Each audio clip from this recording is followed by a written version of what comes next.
los alvéolos, ¿ya? Es eso.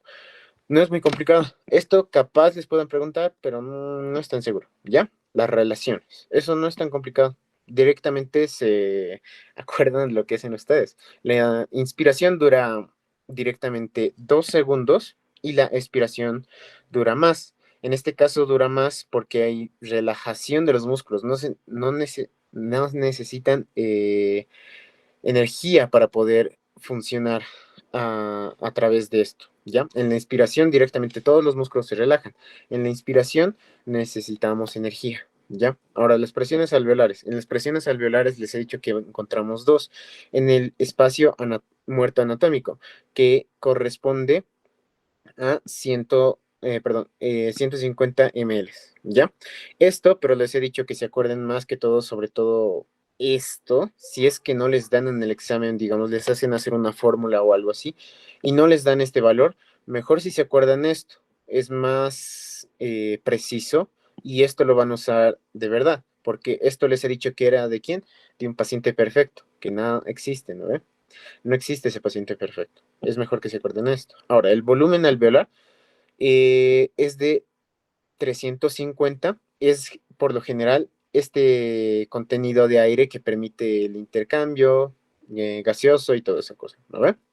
Ahora, todo este complejo, todo este conjunto de volúmenes que estamos viendo aquí, conforma el volumen corriente toidal, que para ustedes va a corresponder a 500 ml, ¿ya? Pero vamos a ver que cambia eso también, ¿ya? Ahorita les voy a mostrar, para que no se pierdan, aquí está. Se los he anotado igual en esto, en aquí está. Este es el valor que se tienen que acordar. Es lo mismo que el otro, esta parte de aquí, del espacio muerto anatómico que correspondía a 2.2 miligramos por kilogramo peso. Multiplican 2.2 por el peso del paciente que les dan y les va a salir, en este caso, el espacio muerto anatómico. Pero si quieren el volumen corriente otidal, tienen que ser 7 o 10 por el peso del paciente, ¿ya? Eso es más seguro. Traten de no memorizarse el otro, porque después, ya en fisiopato, cuando les den, les van a reñir si les dan volúmenes así, ¿ya? Concepto de distensibilidad, todo eso ya conoce. No creo que les pregunte. Ya. Ya, en este caso, la relación presión-volumen. En este caso vamos a hablar de la expiración pasiva. Es cuando nosotros vamos a relacionar la expiración, los cambios de volumen de los pulmones y la presión pleural, ¿ya? En este caso, el gráfico que les representaba era esto. No era muy difícil entender esto porque los cambios de volumen y la presión pleural cambia en relación a cuánto volumen estamos metiendo a nuestro cuerpo y eso genera la amplificación que les había mencionado, ¿no ve? Ahora, esto no sé si les preguntarán, pero por si acaso les voy a decir, ¿ya? Vamos a tomar como ejemplo los -4 milímetros de mercurio que les he dicho que era la diferencia entre la presión diafragmática y la alveolar en relación con la atmósfera, ¿no ve? Que era 760 en este caso, ¿ya? Esa diferencia de -4 le vamos a añadir 1 centímetro de agua, ¿ya? Ese centímetro de agua corresponde a 200 ml, ¿ya? ml, en este caso, va a corresponder a esto, ¿ya? Si le añadimos esto a los -4 milímetros de mercurio, vamos a obtener obviamente 5, ¿no ve? Entonces, ahí no hay problema. ¿Esto qué nos va a explicar? Que en el aumento de distensibilidad, por ejemplo, en enfermedades obstructivas como en EPOC, asma y todas esas cosas, vamos a ver que va a haber una diferencia, ¿no ve? Estamos aumentando las presiones, ¿ya? Pero en este caso, cuando las enfermedades aumentan mucho, van a necesitar obviamente mayor volumen de ingreso, ¿no ve? Entonces, en este caso, si lo relacionamos con esto, que es el volumen corriente, lo que normalmente tenemos en los pulmones, lo que genera la inspiración y expiración normal, le añadimos, en este caso, por ejemplo, 4 milímetros de mercurio. En este caso es mucho, ¿no ve? Esto va a corresponder a 2,5 y sé que ya se me están perdiendo, pero simplemente es una relación entre lo que ya sabemos. En este caso, para saber de dónde hemos sacado esto, tenemos que saber esto, pero no se memoricen todo esto, no es necesario.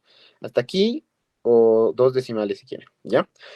Esto es para la conversión de milímetros de mercurio a centímetros de agua y reversa. Es lo mismo, ¿ya? En este caso, un milímetro de mercurio corresponde a 1,3 directamente y de centímetros de agua a milímetros de mercurio, 0,7. Imagínense que es 2, ¿ya? La suma de estos dos es 2 directamente. Si lo suman es 2, ¿ya? Más fácil. Entonces, solo hacemos regla de 3 si es que le piden hacer esto. En este caso, si le aumentamos menos 4 milímetros de mercurio en este caso, vamos a ver que vamos a necesitar 2,5 centímetros de agua. ¿Esto a cuánto va a corresponder? Hacemos regla de 3 y vemos que un centímetro de agua tiene 0,7 milímetros de mercurio. Y lo que queremos saber es que cuánto corresponde a milímetros de mercurio. 2,5 corresponde a 1,8 milímetros de mercurio. ¿Ya? Espero que no se me hayan perdido ahí y perdón si estoy yendo rápido, pero hay que avanzar muchas cosas. ¿Ya? Al final, si tienen preguntas, me las hacen nomás, podemos repetir. ¿Ya? Esto de aquí es básicamente memorización, ¿ya? No hay que explicar mucho en aquí. Simplemente les voy a decir que en esta parte y la relación que tienen que tener es que los volúmenes van a corresponder a la cantidad de moléculas y todo eso que estamos conteniendo en un espacio, en este caso el aire que está entrando a los pulmones, ¿ya? El volumen corriente o tidal es la inspiración y expiración normal que nosotros tenemos, la que están usando ahorita, están respirando de forma pasiva, ¿ya? El volumen de reserva inspiratorio es todo lo que van a poder meter de oxígeno a sus pulmones, hasta donde puedan, ¿ya? Entonces, la suma del volumen de reserva inspiratorio y el volumen corriente es la capacidad inspiratoria, ¿ya? Entonces de ahí salen los conceptos. La capacidad es la suma de dos o más volúmenes, ¿ya? Y los volúmenes es el contenido de aire en mililitros que vamos a tener, ¿ya? Es eso. Ahora, el otro es el volumen de reserva expiratoria. Este volumen de reserva expiratoria es todo lo que podemos sacar, ¿ya? Cuando nosotros inspiramos y sacamos todo lo que podemos de los pulmones, eso es el volumen de reserva expiratoria, ¿ya? Ahora, la suma de estos tres, en este caso, el volumen corriente, el volumen de reserva inspiratorio y el de reserva expiratorio, conforma la capacidad vital, que es lo que nosotros tenemos para poder sobrevivir. De ahí sale su nombre, la capacidad vital. Es la suma de esos tres, ¿ya? Corriente, reserva inspiratoria y reserva expiratoria, ¿ya? Ahora, le añadimos esta parte más de aquí y esto no se forma con un volumen o no tiene un esquema así, porque en este caso el volumen residual, que es 1200 ml, no aparece en la espirometría simple, porque en este caso es lo que sí o sí va a contener el parénquima pulmonar y no va a cambiar. Eso es lo que permite que se mantengan abiertos los alveolos, toda esa cosa, ¿ya? Esto no va a cambiar ese volumen. Y eso, ahora la suma de todo esto representa la capacidad pulmonar total, todo lo que contienen los pulmones o pueden sacar y permite la dinámica pulmonar, ¿ya? Es eso. Y este es el que no les he dicho, el que no les he dicho. La capacidad residual funcional, ¿ya? Simplemente suman lo que es el volumen residual respiratorio, todo lo que pueden sacar, más el volumen que contienen los pulmones, ¿ya? Este no están preguntando. Ya. Eso es más memorización y traten de repasarlo. Si pueden al final de su estudio para que entren directo al parcial. Ya.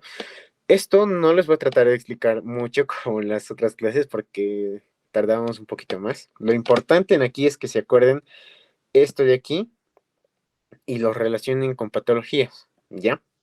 En este caso, para sacar la ventilación perfusión, vamos a encontrar las zonas de West.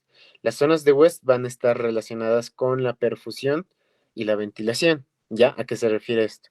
Es la cantidad de volumen que va a ingresar a los pulmones y la difusión de gases que va a haber entre estos alvéolos y los capilares. ¿Ya? Es eso. Ahora, ¿cómo lo vamos a relacionar? Va a haber tres zonas. Ya la 4 ya no les voy a explicar porque eso no va a entrar. Ya, la primera va a ser patológica. No la tenemos nosotros ahorita de forma natural o fisiológica. Entonces, ¿cómo les he dicho que se acuerden esta cosita de aquí? La relación de las presiones, el 3 en raya, ¿no ve? Solo hacen 3 en raya de estos. El A ya saben que representa la alveolar, el A minúscula va a ser la arterial y la B la venosa, ¿ya? Y eso es, ¿ya? En este caso, ¿cómo va a estar los alveolos? Como es patológica, en este caso va a ser, por ejemplo, en EPOC, que es lo más común. ¿Por qué? En este caso, los pacientes lo que van a meter es mucho aire, más de lo que pueden, porque necesitan todo ese oxígeno para poder respirar, ¿no ve? Como está obstruido y toda esa cosa, va a hacer que no, ellos tengan que meter más aire de lo normal. Entonces, esas presiones, ese aumento del volumen genera que haya una vasoconstricción, que compriman los vasos y eso permite que disminuya la perfusión, ¿ya? Si disminuye y aumenta la ventilación, nos está diciendo que no va a haber intercambio gaseoso, ¿ya? Es eso. Esto puede haber en diferentes enfermedades, ya, en diferentes enfermedades, como el tromboembolismo pulmonar, que ya saben que es cuando hay un coágulo, alguna cosa que está obstruyendo las arterias y va a generar lo mismo. Se va a contraer esta parte de aquí y no hay perfusión. Hemorragias, lo mismo.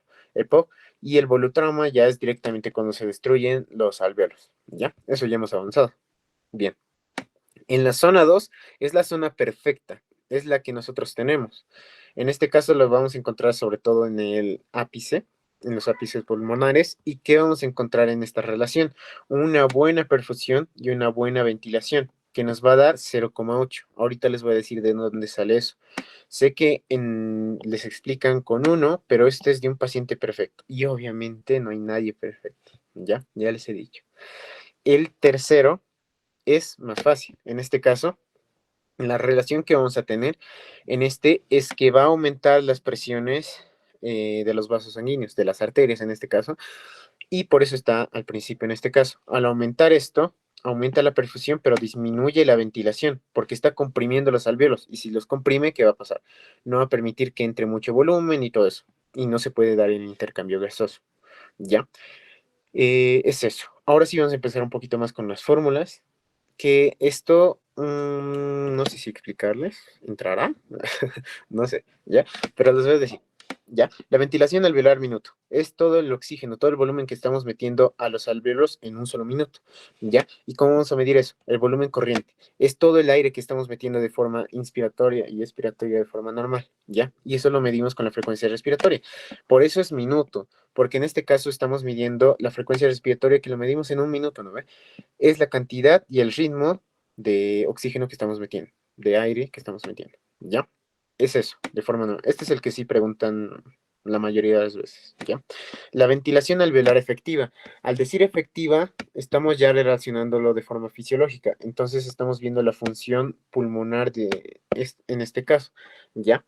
Y por eso los relaciona con la frecuencia cardíaca y en este caso con el volumen alveolar. Esto les he dicho cómo tenían que sacar, simplemente despejando el volumen corriente que habíamos visto antes, ¿ya? Es esto de aquí.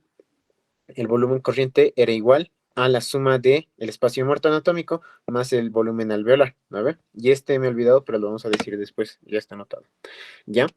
Eh, Eso de ahí, lo podemos cambiar esto, ¿ya? Si les dan directamente volumen alveolar, lo ponen aquí, lo multiplican por la cardíaca, frecuencia cardíaca, y les va a dar la ventilación alveolar efectiva, ¿ya? Es eso. Ahora, este es otro importante que igual necesitan aprender, es la ventilación alveolar, ¿ya? Es el intercambio gaseoso, básicamente. ¿Cómo nos vamos a relacionar?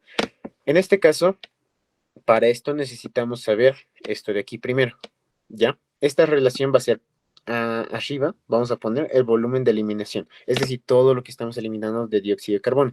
Y abajo vamos a poner la presión parcial de dióxido de carbono. Lo multiplicamos por el cociente respiratorio. ¿Y cómo sacamos esto? Ya les he dicho.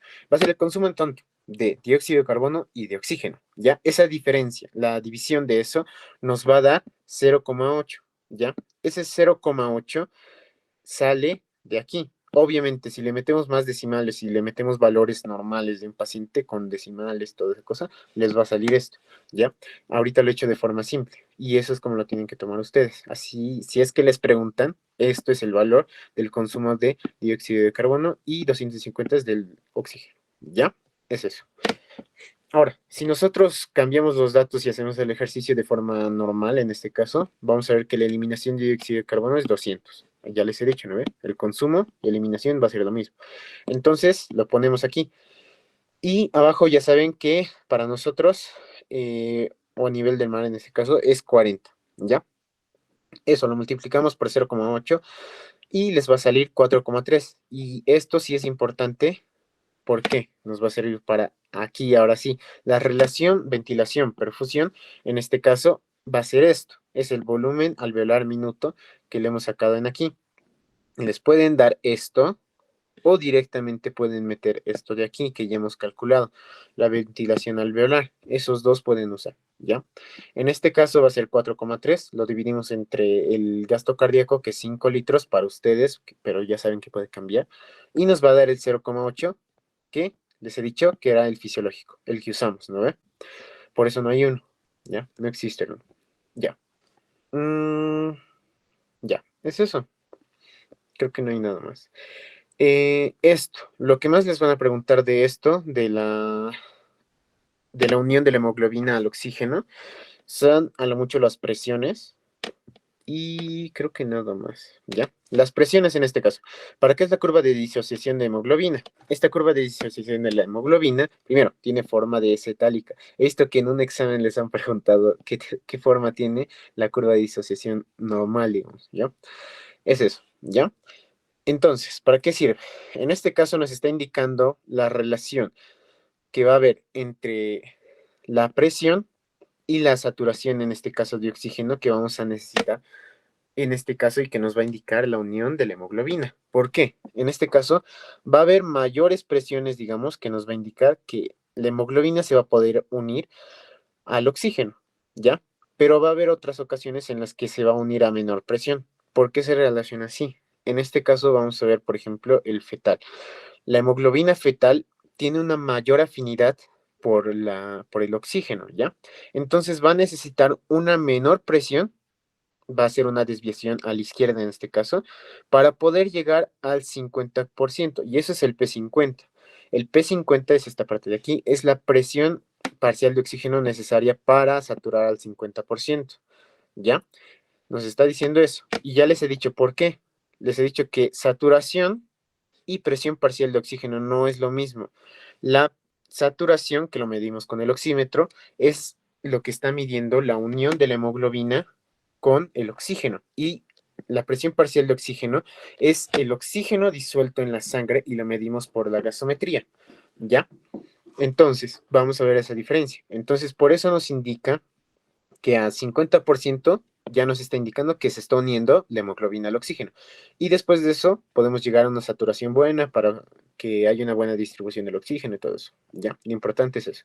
Las presiones. Eso es en la fetal. De la fetal es 20. ¿Ya? El normal, les van a preguntar, tal vez, es 27 milímetros de mercurio. Y en la altura, que es donde estamos, es 30. ¿Ya? Eso es lo que más les van a preguntar. Lo demás no creo. ¿Ya? Lo importante, pero ya les he dicho quién era el interruptor que permitía la afinidad o no afinidad de la hemoglobina al oxígeno, el 2,3 bifosfoglicerato. ¿Ya?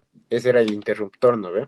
Que se encontraba en la vía de la glucólisis, que en este caso en los eritrocitos se llama vía de Embden-Meyerhof. ¿Ya? Y ese cortocircuito tiene nombre, se llama la vía de Lorber-Rappaport. ¿Ya? Listo. Eso más, y no creo que les expliquen un poco más. Listo. Ya. Espirometría. Rápido, lo voy a hacer rapidito. En este caso, la espirometría es la prueba funcional que evalúa el flujo y las capacidades. ¿Ya? El flujo y las capacidades. En este caso vamos a ver así una espirometría normal. ¿Ya? Ahora, ¿qué son estas cosas? Estas curvas nos van a representar básicamente la expiración, todo el aire que estamos sacando. ¿Ya? ¿Y cómo lo vamos a medir? Esta curva de volumen-tiempo lo que está midiendo es la cantidad de volumen que nosotros estamos sacando y lo está midiendo por el tiempo. Es decir, en un segundo, por ejemplo, vamos a llegar a un punto y eso va a ser por ejemplo, el volumen expiratorio forzado en un segundo, ¿ya? En el primer segundo vamos a medir eso. Y luego de ese segundo vamos a ver que el volumen va a ir disminuyendo, o sea, vamos a sacar más aire, pero lo vamos a hacer en más tiempo, con más esfuerzo, ¿no ve? Al principio lo vamos a hacer con fuerza, pero esa fuerza va a ir disminuyendo. Eso es el normal. Ahora, perdón, esta parte final de aquí ya es la capacidad vital forzada, que es todo el aire que podemos sacar, ¿ya? Eso representa el 100%. Ahora, la curva flujo-volumen está midiendo el volumen que estamos sacando y la fuerza que estamos utilizando, ¿ya? Entonces, en el primer segundo, todo lo que quieran, en este caso no estamos midiendo con el tiempo, estamos viendo la fuerza con la que nosotros sacamos ese aire. Entonces, en los primeros segundos vamos a sacar todo el aire que podemos, pero esa fuerza va a ir disminuyendo, pero vamos a seguir sacando volumen, ¿no ve? Entonces se forma esta curva, ¿ya? Esto es recto, por si acaso. ¿Ya? Listo. Ahora, ¿qué vamos a ver? Los componentes de esta curva vamos a ver que es el pico expiratorio en flujo, ¿ya? En este caso es el pico o la fuerza máxima con la que nosotros hemos podido sacar el volumen máximo con la fuerza que hemos sacado, ¿ya? Y esta parte de aquí es el flujo expiratorio forzado. Es la cantidad de fuerza y volumen que hemos podido sacar en un 25%, en el 50%, 75% y el 100%, y es que hemos sacado todo el volumen, ¿ya? Y ya no tenemos fuerza tampoco, ya no podemos sacar nada, ¿ya? Es eso. Ahora, el volumen, o perdón, en una patología restrictiva, en este caso lo que va a pasar, que les he dicho los mayores ejemplos, fibrosis, alguna alteración del tejido que no nos permita expandir los pulmones, por ejemplo, no sé, una fractura, un neumotórax o cosas así, ¿ya? No permite que expandamos los pulmones. Entonces, ¿cómo lo vamos a ver? En este caso, vamos a ver que va a ser el mismo gráfico, ¿no? Es como este de aquí, pero chiquitito. Entonces, ¿qué está pasando? Como la persona no puede expandir los pulmones bien, lo que pasa es que puede sacar el aire, pero como no se pueden expandir bien, entonces para él saca todo ese volumen y no puede sacar más. Entonces genera un atrapamiento aéreo y todas esas cosas, ¿ya? Ahora, ahorita vamos a ver por qué esto es normal. Ya eso les voy a decir al final. Quédense con eso. De momento, el paciente no expande sus pulmones y no puede sacar mucho volumen, ¿ya? Y se queda ahí. Por eso la capacidad vital forzada está disminuida. No puede sacar todo el aire, ¿ya? Y ahora con la fuerza, obviamente, el paciente lo va a hacer con mucha fuerza y va a generar un pico. Pero en este caso, va a disminuir el volumen porque no puede sacar todo el volumen que tiene. Va a sacar poquito volumen, ¿ya? Va a tener la fuerza, pero no va a sacar todo el volumen, ¿ya? Ahora, en el obstructivo vamos a ver las enfermedades en las cuales hay mucosa, inflamación, toda esa cosa. Por ejemplo, en el asma, EPOC y toda esa cosa. Entonces, en este caso va a haber diferencia, ¿no ve? Ya no hay esta curva normal que hemos visto. ¿Por qué? Si es obstructivo, no está ocluyendo totalmente el conducto de intercambio gaseoso, ¿no ve? Esos bronquios y toda esa cosa. Puede pasar el aire, pero con mayor dificultad. Entonces las personas en el primer segundo van a sacar el poquito aire porque se están esforzando mucho, ¿ya? Pero con el tiempo van a poder llegar a sacar todo el aire. Por eso la capacidad vital forzada está normal, porque pueden sacar todo ese volumen, pero con más tiempo, ¿ya? Ahora, en la curva de volumen flujo, en este caso vamos a ver que el paciente va a dar toda su fuerza y va a generar una curva de forma cóncava. Esto pueden preguntar, ¿ya? ¿Por qué genera de forma cóncava? En este caso, porque va a haber irregularidad en el volumen que está sacando, porque va a generar poco volumen al principio, pero con más tiempo y con menos fuerza, cada vez menos fuerza, va a generar y va a sacar todo el aire al final, ¿ya? Por eso se genera esto. No saca todo el aire de forma normal, porque sería recto en este caso, ¿no ve? Es eso, ¿ya? Y en el mixto, acuérdense, si es mixto, es la misma imagen que el obstructivo, pero de forma chiquitita, de forma mini, por eso les he puesto así, ¿ya? En este caso, va a ser, ahora fíjense, comparen estos dos de aquí. Es lo mismo, ¿no ven? Es el mismo gráfico, pero más chiquitito, ¿no ve? ¿Por qué sucede esto? Cuando hay patrones obstructivos y restrictivos, lo que pasa es que en el restrictivo no pueden sacar mucho volumen, ¿no ve? Por eso disminuye los volúmenes aquí, por eso disminuye el tamaño. Y es obstructivo formando estas mismas gráficas. ¿Por qué? Porque les he dicho que pueden sacar todo el volumen y toda esa cosa, pero va a disminuir en el tiempo y va a ser afectado en el flujo. Va a tener toda la fuerza que puede, pero el volumen lo va a sacar en más tiempo y todo eso. Por eso se forman los dos así. Eso es el mixto. ¿Ya? Ahora sí vamos a hacer un poquito de clínica rápido. En este caso, lo que tenemos que evaluar en la espirometría es esta cosa de aquí, el índice de Tifenau. Esto ya es otra fórmula. Y recuerden que las fórmulas siempre les subrayo así de amarillo, ¿ya?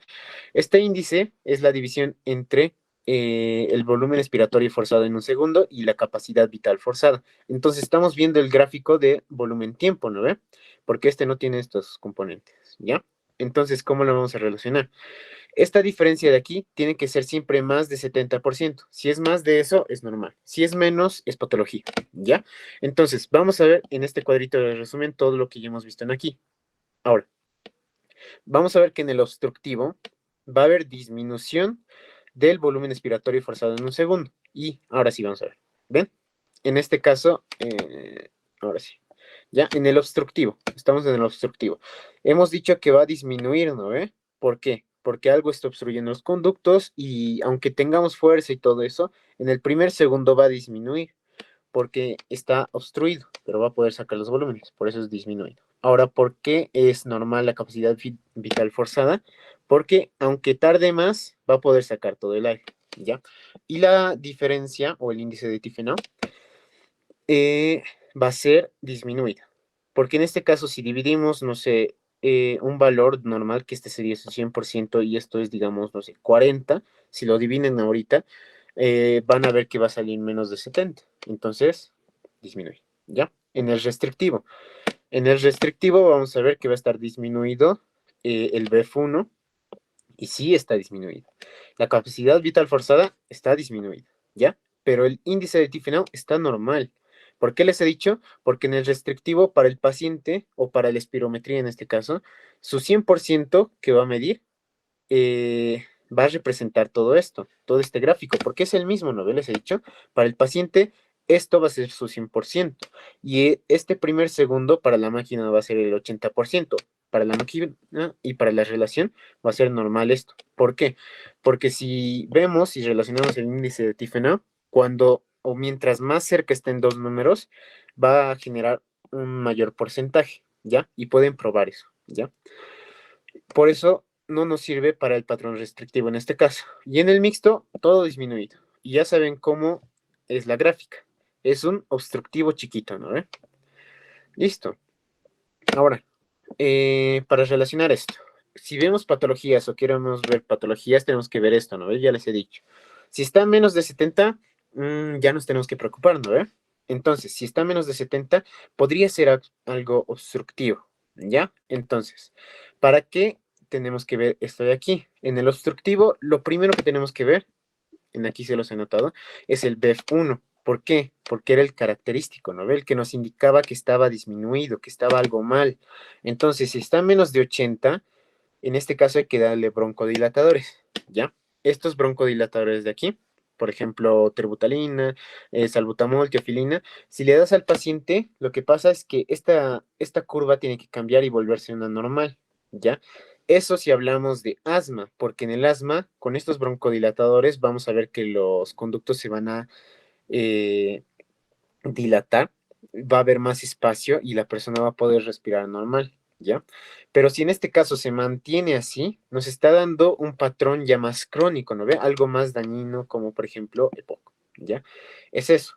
Entonces es la forma de diferenciarlo, ¿ya? Es eso. Si tenemos menos de 70, llegamos a este flujograma de aquí para sacar estos signos, ¿ya? Pero si no es menos de 70, está más de 70, y no sé, estamos dudando porque el paciente está como algo enfermo, cosas así. Entonces, vemos esto, la capacidad vital forzada es más de 80, eso vemos, ¿ya? Pero ¿por qué vemos eso?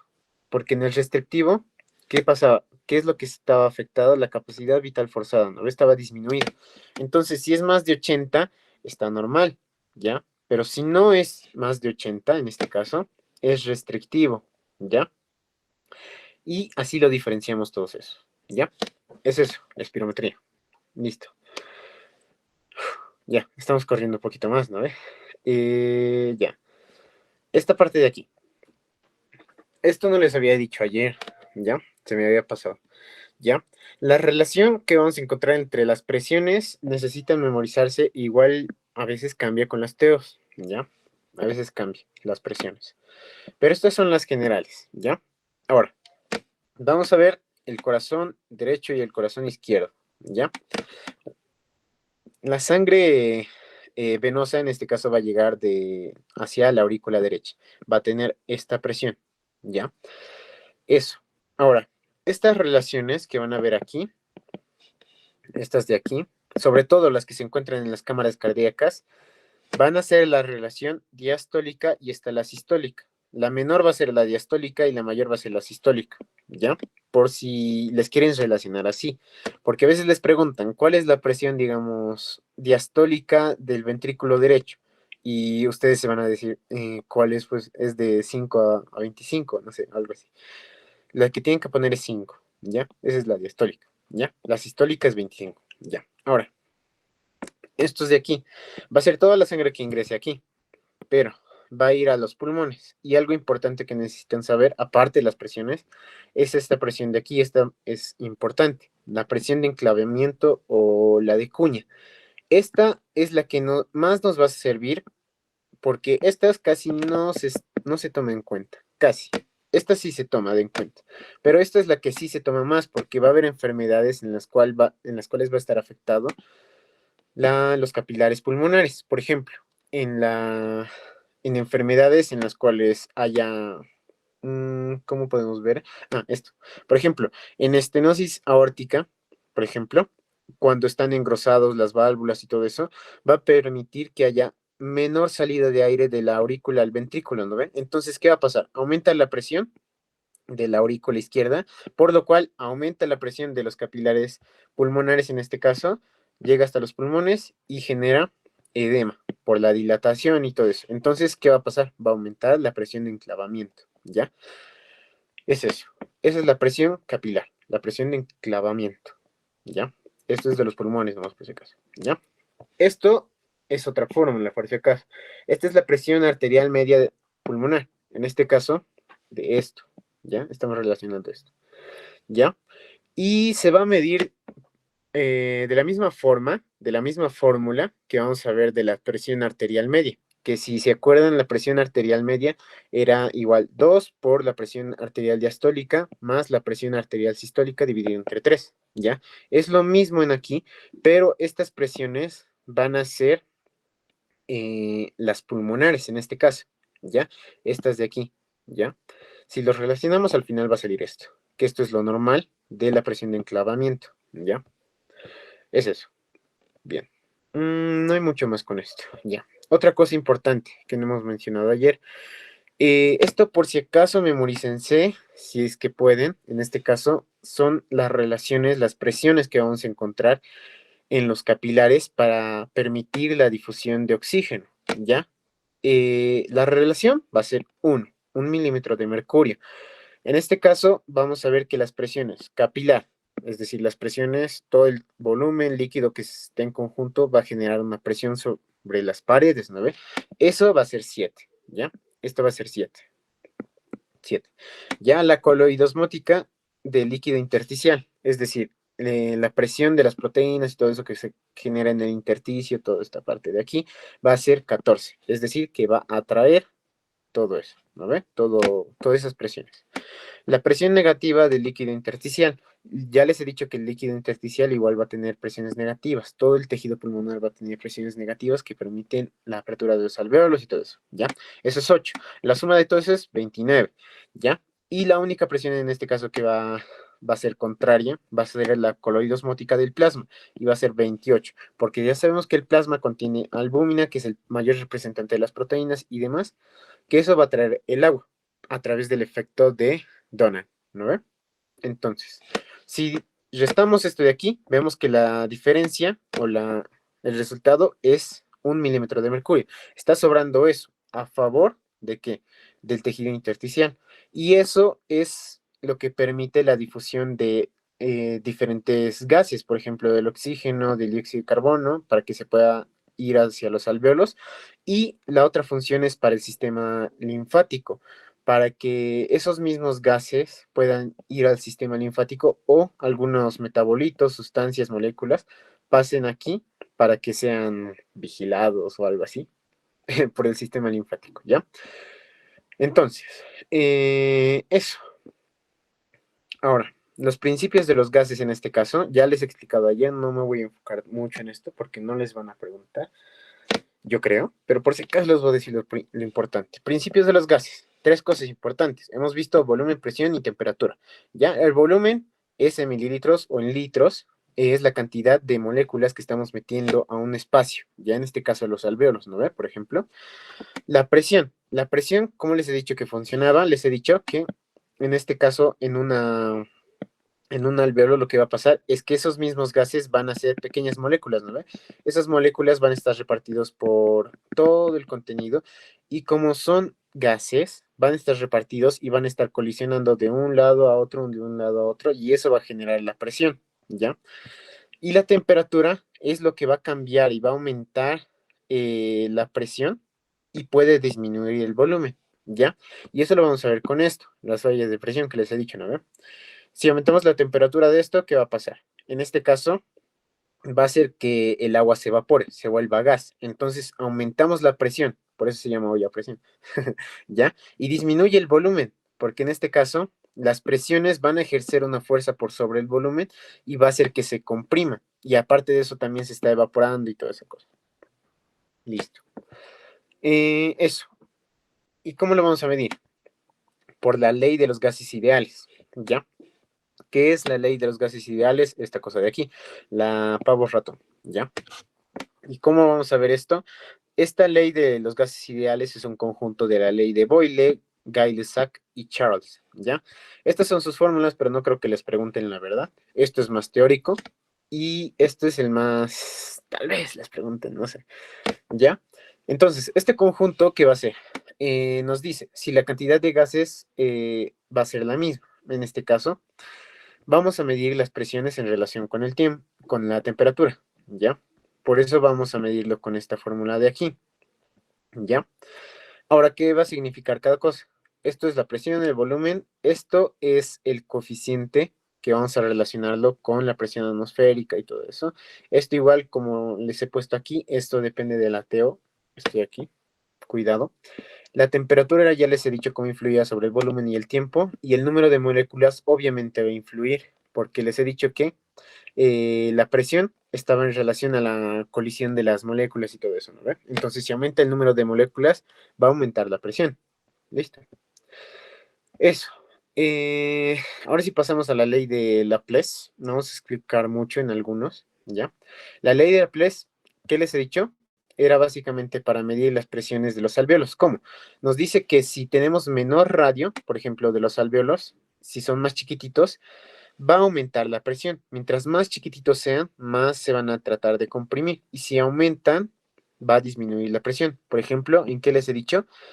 En, en las bronquiectasias, por ejemplo, en los enfisemas y toda esa cosa, que era un conjunto de alvéolos que se rompían su pared y todo eso, ¿no? Les he dicho. Se rompe su pared, aumenta el diámetro del alvéolo, ¿y qué va a pasar? Eso hace que disminuya la presión. Si disminuye la presión, ese alvéolo se comprime, se chinga y ya no hay difusión, ¿no? Es eso. Y vamos a ver, en la pregunta del año pasado, este concepto entrado era a mayor presión intracavitaria hay menor diámetro intracavitario y a mayor tensión de la pared y hay mayor tensión de la pared. Sé que no se comprende mucho, pero les voy a explicar ya en el examen que vamos a resolver, ¿ya? Ahora, la ley de Dalton es la ley de las presiones parciales. Nos dice que la presión total de un gas es igual a la suma de las presiones parciales de sus componentes. Básicamente, ¿qué estamos midiendo? Nos está diciendo que todos los componentes de los gases que vamos a encontrar en el aire, vamos a sumarlos y eso nos va a dar ¿qué? la presión o la presión total, que es la presión atmosférica o la barométrica, ¿ya? Y en aquí se los he puesto. Esta es la composición del aire que vamos a encontrar de forma normal. Por eso ayer les estaba indicando que esto directamente lo usen como 79, el oxígeno como 21, porque así lo hacen los doctores, lo redondean, ¿ya? Esto no vamos a explicar mucho, pero para que se acuerden, esto capaz les pregunten, no sé, pero por si acaso se los anoto, ¿ya? En la altura, lo que se tienen que acordar es que la presión atmosférica es de 495 milímetros de mercurio. Para las TEOs es 500, pero depende de sus doctores si les han dado así. En la costa es 760, es lo que ya conoce, ¿no ve? Ahora, ¿para qué nos va a servir esto? Esto nos sirve porque los componentes que van a formar la fracción de aire total va a ser la suma, ¿no ve? Según la ley de Dalton, ¿no ve? En este caso nos da el volumen del gas en fracción y eso lo medimos como la fracción inspiratoria de oxígeno en este caso. Es el más importante para nosotros en este caso. ¿Y cómo se calcula esto? ¿Cómo calculamos esto? ¿Ya? En este caso es los litros de oxígeno por 4 más 20, ¿ya? Esto de aquí nos va a servir, por ejemplo, para que nosotros le demos ventilación mecánica a un paciente. Ya les he dicho eso, ¿no ve? Es cuánto porcentaje de oxígeno le queremos meter al paciente. Si le queremos meter 50, 70, eso depende si el paciente es que lo necesitara, digamos. Por ejemplo, en una que les he dicho ayer, por ejemplo, acidosis respiratoria donde hay aumento de el dióxido de carbono, entonces necesitamos oxígeno y liberar más dióxido de carbono, ¿no ven? Entonces en este caso podemos aumentar la fracción inspiratoria, pero si nos pasamos, ¿qué va a generar? Si le metemos demasiado aire, si le metemos muchos litros, genera el volutramo, ¿no ven? Cuando se rompan los alvéolos por un aumento del volumen, ¿ya? Es eso. Ahora, eh, el tratamiento de esto, que nos sirve la FIO, puede ser para insuficiencia congestiva con edema, porque el paciente no puede respirar por la congestión que va a haber. Y eso era el ejemplo de que les he dicho aquí. Si había una estenosis, por ejemplo, va a haber una mayor presión. Esa mayor presión va a generar una mayor presión de la presión de enclavamiento. Eso va a generar distensión de las arterias, va a generar vasodilatación. Esa vasodilatación genera edema. Ese edema después va a pasar a los alvéolos y eso es la congestión, ¿ya? Eso va a pasar. Y si los pacientes tienen sus alvéolos llenos de líquido y toda esa cosa, no van a poder respirar bien. Por eso necesitan oxígeno. En pacientes de POC, en pacientes de síndrome de distrés respiratorio agudo, en COVID, todo eso. ¿Ya? Y ojo con la intoxicación de oxígeno que les he mencionado, ¿no ve? Pacientes, por ejemplo, con EPOC o enfermedades que sean crónicas respiratorias, directamente van a tener cuidado con esto. Si les dan oxígeno demasiado directamente, para los pacientes, esa hipoxia que tenían va a ser fisiológica. Entonces, si es fisiológica para ellos, su cuerpo va a interpretarlo, ese centro respiratorio les va a decir a su cuerpo que tienen demasiado oxígeno más de lo normal y van a generar el paro cardíaco, paro cardíaco secundario a un paro respiratorio, porque en este caso va a decirle al cuerpo que tenemos que eliminar todo el oxígeno. Y a partir de su hipoxia que tenía, iba a eliminar más oxígeno todavía, por eso genera el paro respiratorio, y le va a decir a sus músculos que dejen de moverse. ¿Ya? Es eso. Ahora, lo de las presiones. Aquí está el esquema que les quería dibujar ayer, pero no quería tardar mucho. ¿Ya? No vamos a explicar mucho o repetir cada una de estas. Los más importantes vamos a mencionar. ¿Ya? El intercambio de gases, por ejemplo. En este caso, primero, la presión venosa de dióxido de carbono es 45, ¿ya? Eso va a cambiar en este caso. La presión alveolar va a ser de 40, ¿ya? Esa relación que va a haber es que nos indica que la a mayor presión va a ir a la de menor presión. Esa es regla general. De mayor pasa a menor, ¿ya? Es eso. Entonces, la difusión de dióxido de carbono pasa así, ¿ya? Ahora, la de oxígeno. La de oxígeno. En los alvéolos, esto igual cambia según las TEOs, esto es pero según Guyton, en este caso, va a ir de mayor a menor presión, ¿ya? En la venosa, en este caso, hay 40 milímetros de mercurio de presión parcial de oxígeno y en la alveolar 104. De aquí pasa aquí. Ahora, cuando ya llega a los capilares y todo eso, vamos a ver que va a cambiar. ¿ya? Si cambia esto, estamos hablando del flujo de derivación o de los shunts, ¿ya? Estos shunts, acuérdense que es la combinación de sangre venosa con la arterial. Ese es el concepto, ¿ya? Y por eso le dicen cortocircuito. ¿Por qué? En enfermedades, por ejemplo, usa este corazón, ¿ya? En enfermedades, por ejemplo, donde hay una comunicación interventricular o interauricular, va a haber una combinación, ¿no ve? De los, de las sangres, en este caso la venosa y la arterial. Eso es un shunt, ¿ya? La comunicación de esto. Ahora, ¿qué es lo que pasa en aquí? Les he dicho que en este caso la circulación bronquial, la que pasa como irrigación para el parénquima y todo eso, no va a pasar como en aquí, no va a pasar por esta sangre de aquí para generar la difusión de oxígeno, permitir el intercambio gaseoso. No va a pasar por ahí. Pasa, digamos, como saltándose esta partecita y pasa aquí directamente. Se combina la sangre venosa con la arterial, ¿ya? Y ese va a ser un 2%, representa el 2% y esa es la mezcla venosa de sangre, ¿ya? Y por eso genera este cambio de presiones, ¿ya? Por eso disminuye, ¿ya? En este caso, vamos a ver que va a haber diferencia, ¿ya? Esta diferencia de aquí cuando ya estamos en el tejido, la difusión de oxígeno y dióxido de carbono va a ser así, ¿ya? Primero la de oxígeno. La de oxígeno directamente ya sabemos que va a pasar a los tejidos y va a disminuir. ¿Esto cuánto va a disminuir? Hasta 40 milímetros de mercurio, ¿ya? Ahora, en el tejido va a haber 40 milímetros de mercurio. Por eso se va a igualar. Se tratan de igualar las presiones para que no haya intercambio reverso, es decir, que no haya, que el oxígeno no se quede en esta parte de aquí.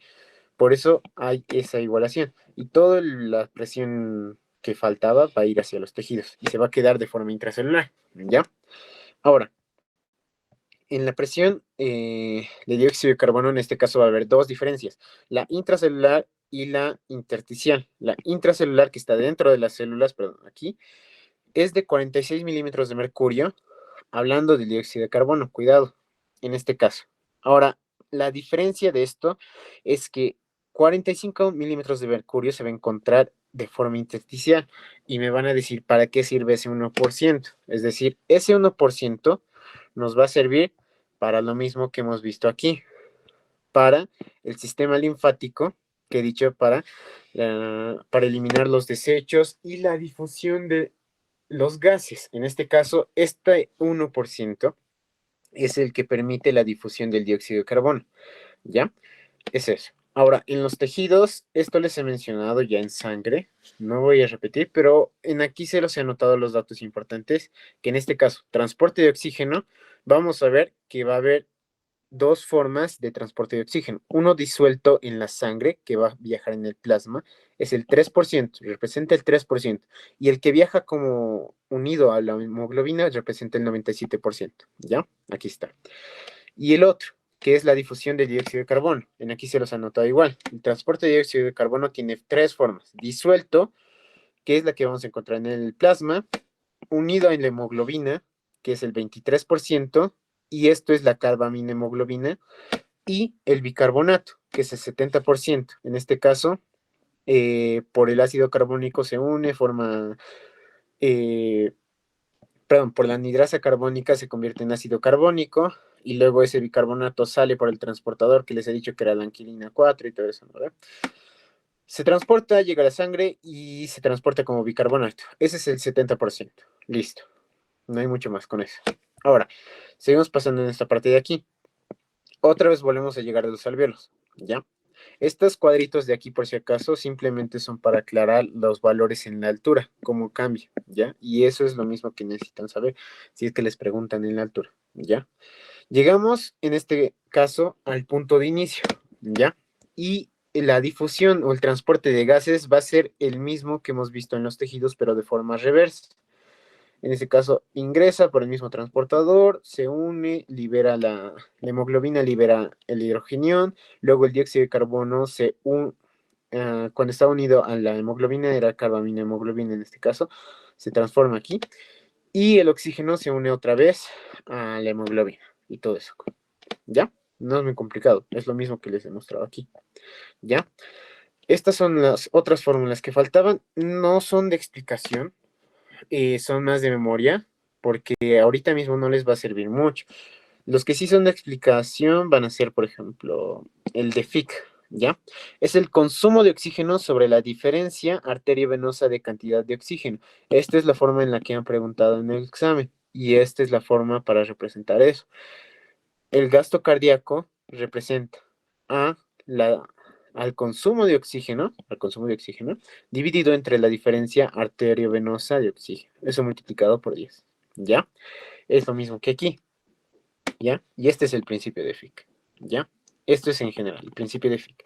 El 10%, este 10 lo hacen para corregir los decimales, por eso a veces en la ley, en los principios de Fick no lo ponen, pero si quieren lo pueden poner, pero no les van a preguntar así, ¿ya? Espero que no. Mientras menos fórmulas les pregunten es mejor. Mejor si les ponen de lógica. ¿Ya? En la ley de Henry, ¿qué tienen que entender? La ley de Henry básicamente nos hace entender cuánto oxígeno está disuelto en el plasma. Es decir, por eso lo relacionamos con la presión parcial de oxígeno, ¿ya? Y el coeficiente de solubilidad. ¿Para qué nos sirve esto de aquí? Es la concentración del gas disuelto en un líquido, en este caso, ¿ya? ¿Para qué? Nos está indicando cuán soluble es la concentración de ese gas y la difusión del mismo. Por eso nos indica, y este es dato importante, que el dióxido de carbono es 20 veces más soluble que el oxígeno.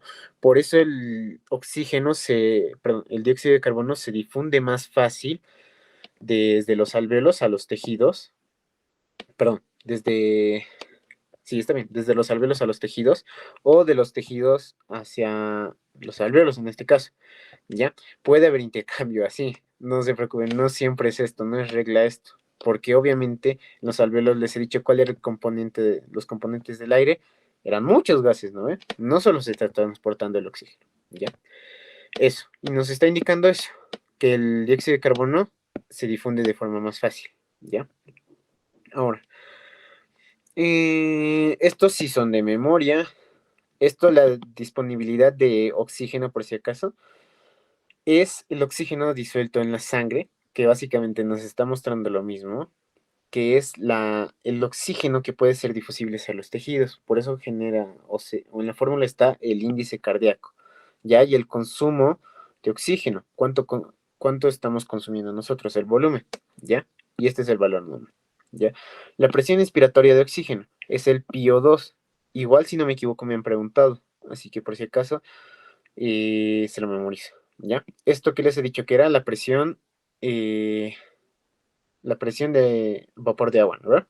Esto es regla general que es 47, pero cuidado les cambien en su tema, ¿ya? El FIO2 ya saben qué es y la presión atmosférica ya saben cuánto es. Y esto nos va a servir para calcular el aire humidificado. Esto sí pregunta, ¿ya? Este PO2 lo vamos a calcular así. La presión barométrica o atmosférica, que para nosotros es 495, menos la presión de vapor de agua. En este caso va a ser 47. Y lo multiplicamos por la FIO2, que en este caso es 0,21, ¿ya? Para no poner en porcentaje le ponemos 0,21, ¿ya? Es eso. Ahora, nos va a salir esto. ¿Y para qué nos sirve? No le sirve para mucho, la verdad. No es práctico, ¿ya? Y el aire alveolar. Esta es la PAO2, ¿ya? En este caso vamos a medir la presión atmosférica menos la presión de vapor de agua por la FIO2. Si ven esto, es lo mismo que esto. Así que puede que les relacionen, si es que le preguntaran puede que les relacionen esta pregunta, primero les den y le digan, con el resultado anterior, calcule el aire alveolar. Y tienen que poner lo mismo, el resultado aquí, y lo restan la presión parcial de dióxido de carbono. ¿Ya? Lo reemplazan y les va a salir según los valores que hayan puesto, en la altura o en la costa, ¿ya? El consumo arterial de oxígeno y el consumo venoso de oxígeno está relacionando el oxígeno que nosotros estamos eh, consumiendo, que estamos utilizando, ¿ya? Por eso relaciona con la hemoglobina, la cantidad, en este caso, de hemoglobina. En este caso, ya les he dicho en sangre que 1 gramo de hemoglobina capta 1,34 o 36 según otros libros, o 32, 38, cambia mucho, ¿ya? Pero les sugiero siempre usar 36, porque es como intermedio, ya el valor normal, ¿ya? Pero si les han puesto a 34, usen eso, ¿ya? La saturación de oxígeno, la cantidad de hemoglobina que se une al oxígeno, la presión parcial de oxígeno que se encuentra, y este es el coeficiente, ¿ya? Esto me han preguntado el año pasado, me acuerdo. Y se van a memorizar. Listo. La diferencia venosa es lo mismo que les va a ayudar a resolver esto de aquí, que es el principio de Fick, o en este caso, el consumo de oxígeno. ¿Ya? Listo. Aquí hemos empezado a las 8, ¿no? Ya. Esto más lo de los centros respiratorios, y ahí sí les doy el descanso y resolvemos el del año pasado, ¿ya? Después de eso, vamos a... Con eso acabamos, yo creo. ¿Ya? Regulación de la ventilación pulmonar. En este caso, les he dicho que la regulación de la ventilación pulmonar, vamos a verlo por esta cosa de aquí. Acuérdense directamente que la regulación de la ventilación pulmonar, concéntrense que es para la concentración de gases y el equilibrio electrolítico, ¿ya? Imagínense que es solo para eso. Ya hemos visto la relación de esto, el intercambio, y por eso se generan los hidrogeniones. Ya les he dicho de dónde salen, ¿no ve? De aquí sale, ¿ya? Ahorita vamos a ver eso. Ahora, ¿qué vamos a ver? Sensores, sistema de regulación central y los músculos inspiratorios en este caso, ¿ya? Los sensores. En este caso vamos a ver que los sensores van a ser los que reciban el estímulo tanto de presión parcial de dióxido de carbono o de oxígeno. Eso, si disminuye o aumenta, esos sensores, esos receptores van a captar eso, y por la vía aferente, la que ingresa al centro respiratorio, le va a decir que está aumentado, si está disminuido, y eso le va a mandar al cerebro y le va a mandar por vías aferentes hacia los músculos efectores para que se detengan, aumenten su frecuencia, disminuyen su frecuencia, etcétera. ¿Ya? Es eso. Ahora, ¿cuáles son los sensores? Vamos a ver aquí los quimiorreceptores periféricos y los centrales en este caso, ¿ya? Los periféricos vamos a encontrarlo como cuerpos carotídeos y cuerpos aórticos, ¿ya? Los cuerpos aórticos están en el callado aórtico, y esto es entre la división de la arteria carotídea, ¿ya? Eso. Esto no creo que les pregunte. Esto sí, ¿ya? Vamos a ver que estos quimiorreceptores se van a dividir en dos tipos de células. Uno, el tipo 1, va a ser el que tenga mayor cantidad de catecolaminas, y el 2 va a ser el que va a generar la función de sostén. Vamos a ver ahorita por qué tiene un aumento de las catecolaminas, ¿ya? Ahora, estas de aquí van a detectar la presión parcial de oxígeno, no la que está unida a la hemoglobina. En aquí les he hecho otra vez la diferencia. La saturación de oxígeno une la unión, perdón, mide la unión de la hemoglobina al oxígeno, ¿ya? Y no es lo mismo la presión parcial de oxígeno. Esa la medimos en la gasometría, ¿no ve? Esa es la que está libre en la sangre, ¿ya? Esto no les van a preguntar, ¿ya? Ahora, esto sí. Por si acaso, este sistema de quimiorreceptores periféricos va a representar el 30% de la respuesta de la regulación de la ventilación. Es decir, este 30% es el que le va a indicar al cerebro que regule las funciones de ventilación, y el otro 70% va a ser el central, ¿ya? Aunque este de aquí sea más poquito, es el más rápido, genera una regulación más rápida, ¿ya? Y lo detecta más rápido. Ahora, ¿cómo van a funcionar esto? Las células que van a conformar estos cuerpos de aquí van a ser dos, les he dicho, ¿no? ¿Ve? La uno y la 2. La uno es la de sostén, nada más. Es la que genera parte del parénquima. Y la 2 es la que va a tener la función de receptor, o que va a detectar las presiones, en este caso, sobre todo de oxígeno, ¿ya? La presión parcial de oxígeno. ¿Y qué va a hacer esto? Va a ser como una pequeña neurona, en este caso, un receptor de proteína G, en este caso estimuladora, y va a hacer que le indica a los canales de calcio que ingresen. ¿Y qué les he dicho que eran los canales de calcio en este caso? Los que contraían o secretaban algo, ¿ya? Entonces, cuando pasa eso, se liberan los neurotransmisores, en este caso acetilcolina, serotonina y las catecolaminas, que es la noradrenalina, adrenalina, dopamina, todos esos, ¿no ve? Lo pasan al sistema y aquí hay dos diferentes vías que los pueden comunicar con el cerebro. El 9, el glosofaringio, va a llevar esa vía hacia el cerebro. Esto hablando de los cuerpos carotídeos. Y de los cuerpos aórticos nos va a ayudar el vago, ¿ya? Son dos vías diferentes, pero tienen el mismo objetivo, llegar al grupo dorsal. Este grupo dorsal va a ayudarnos en la contracción, en la distensión, todo eso del diafragma y los músculos intercostales. Va a servir más que todo para la inspiración, ¿ya? Estos de aquí. Listo. Ahora, ya, estos de aquí, por si acaso, estos receptores o quimiorreceptores periféricos van a tener una respuesta cuando recién nuestra presión parcial de oxígeno esté menos de 60 a 70 milímetros de mercurio. Es decir, solo van a detectar cuando estemos básicamente en hipoxia, ¿ya? Entonces, esto va a ser más asociado a otros factores que a simples factores fisiológicos. Por ejemplo, en este caso no va a responder tanto a un simple ejercicio, una caminata o cosas así. No, esto es responder estos receptores, sobre todo a enfermedades, ¿ya? Estas enfermedades respiratorias que ya les conocen, hay muchas, y las que, en las que el paciente o la persona asciende de forma rápida o brusca a grandes alturas, a los extranjeros, por ejemplo, ¿ya? En ahí recién es donde actúan estos quimiorreceptores periféricos. Ahora, los centrales. Esta se llama área quimiosensible y es la que representa el 70%, ya les he dicho. Estos van a detectar cambios mínimos, los precisos. Apenas cambie un milímetro de mercurio, cosas así, ya comienza a trabajar, ¿ya? Pero es más lento, eso sí, ¿ya? Esto se va a encontrar directamente en el bulbo raquídeo y vamos a encontrar diferentes zonas de estos quimiorreceptores centrales. Estos directamente no van a estar como cuerpos en alguna parte del cuerpo, sino van a estar en el centro directamente, ¿ya? Van a estar en el bulbo raquídeo. Y así lo vamos a representar. En este caso, imagínense que el astrocito es parte del sistema, en este caso, ¿vale? Y el centro respiratorio, el área quimiosensible, va a detectar estas tres zonas, a partir de estas tres zonas. Esta de aquí, la zona M, es la rostral y va a estar en la salida del séptimo al décimo par craneal, ¿ya?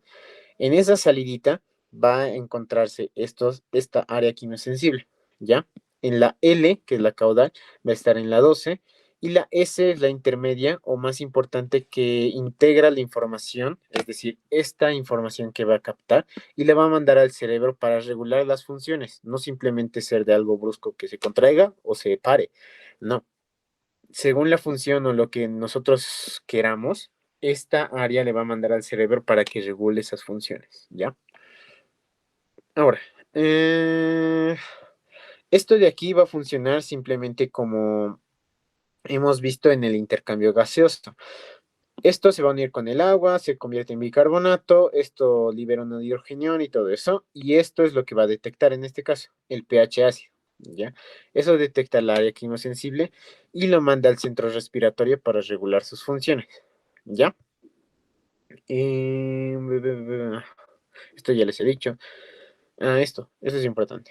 En un paciente, por ejemplo, con acidosis metabólica, los quimiorreceptores van a ser muy lentos. Es posible por eso que hay que tomarle buen ojo a los pacientes que van a tener acidosis metabólica, por ejemplo, en los que tienen diabetes y tienen además daño renal, que se nos pueden chingar. ¿Por qué?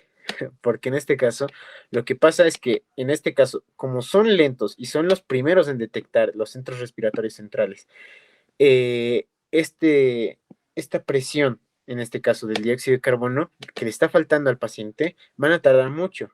Entonces, otra forma de regular el equilibrio ácido-base que han debido ver es por vía renal, ¿no ve? Y además, si tienes daño renal, entonces, ¿qué va a pasar? No va a salir ni por los pulmones, ni por el riñón. Entonces, ¿qué va a pasar? El paciente se puede morir si no actuamos rápido, ¿ya? Por eso hay que regular siempre esto. Ahora, hay otros receptores que simplemente van a ser receptores del parénquima, que le van a ser enviados por vago al cerebro y le van a decir si se está expandiendo mucho, si tiene dolor, si hay algo para generar un efecto, no sé, vasodilatador, vasoconstrictor, cualquier cosa de eso nomás. Es más como, son receptores nomás del parénquima, ¿ya?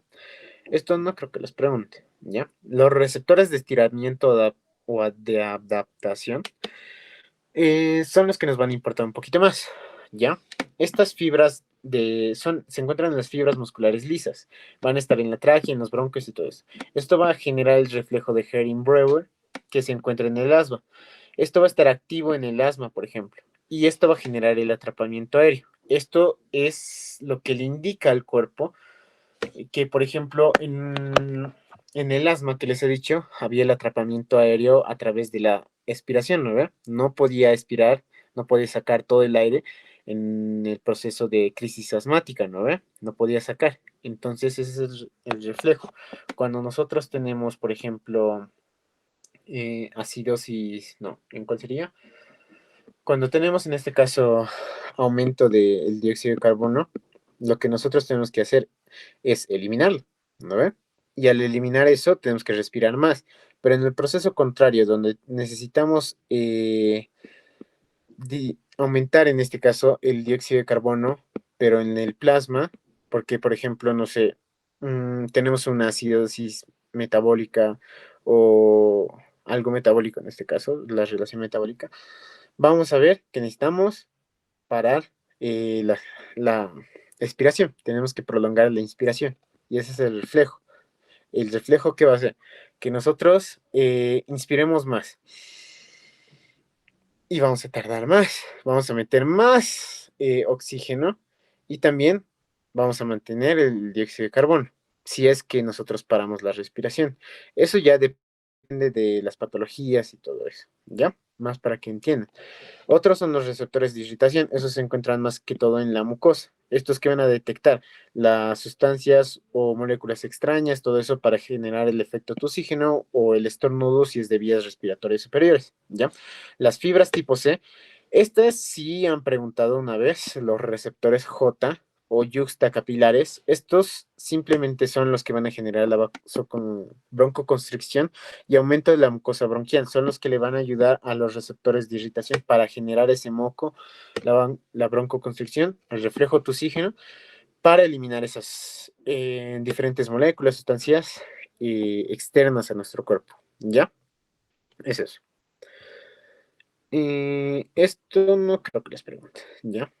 Esto es más de neuro, pero estaba en relación con las vías, por si acaso. Si quieren, la pueden repasar.